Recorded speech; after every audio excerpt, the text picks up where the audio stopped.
How's it going YouTube? Jay here and welcome to the first in a series of quick start guides to the core elements of the exposure triangle.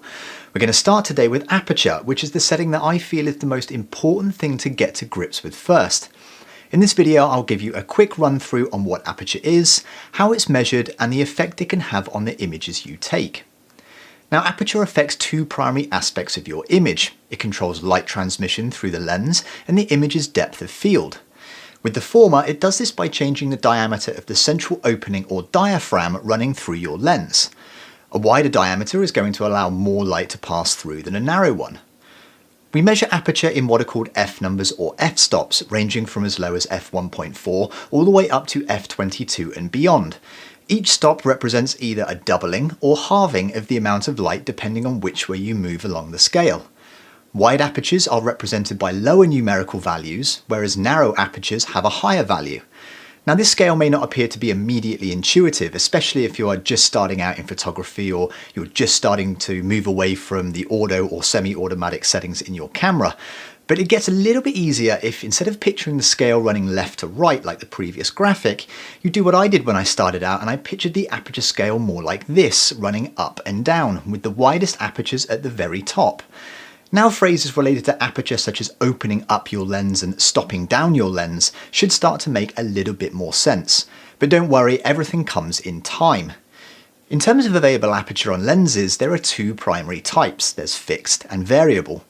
A fixed aperture lens, like this 24-70 here, will allow me to shoot at the widest aperture of 2.8 throughout the entire focal length of the lens.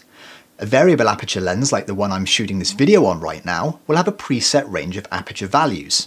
A lot of kit lenses, for example, have a range of 3.5 to 5.6 and will only allow the widest possible aperture of 3.5 to be used at the widest focal length. As the focal length increases, the narrower apertures of the range will be automatically selected by your camera and you won't be able to go any wider. Lenses generally display either their widest aperture value or variable range on the outer housing. Fast lenses, those that are very useful in low light situations, are generally those with the widest aperture of f2.8 or more. Now most if not all digital cameras should have an aperture priority setting, usually indicated by an A or AV symbol on a control dial or menu.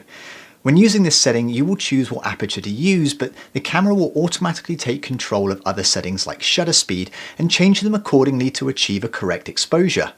Now this is a great setting when first getting out of auto mode, as getting comfortable with aperture is a key skill like I said, but as with all or semi-automatic modes on a camera, it does still have its limitations, especially in low light situations if you do not have a fast lens.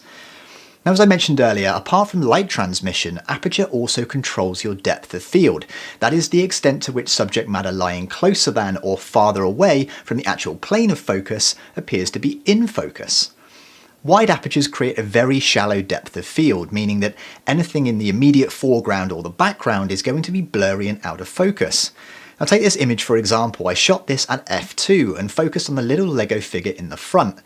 You can see that everything else behind that point is completely blurred. As I selected gradually narrower apertures whilst continuing to focus on that same spot, I began increasing the depth of field and in turn more and more of the background comes into focus. By the time I get all the way to f22, nearly the entire image front to back is in focus.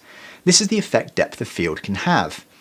Now, shallow depth of field can be a great tool for photographers since it allows you to isolate a specific subject or hide messy and busy backgrounds that may appear distracting.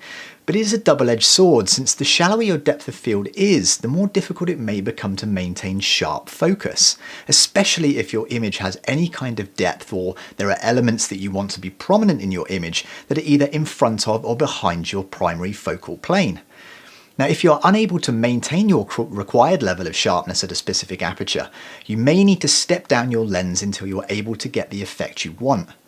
One final thing to note is that at their widest apertures or their very narrowest apertures, many lenses by the very nature of their optical quality and by diffraction may start producing softer images, especially around the edges or the corners of its field of view.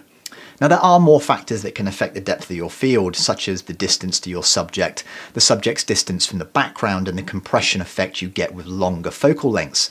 But since I want this to be just an intro to Aperture, I'll save those topics for another video. So that about wraps up this quick start guide to Aperture. The next video in this series will be covering the second element of the exposure triangle, which is shutter speed.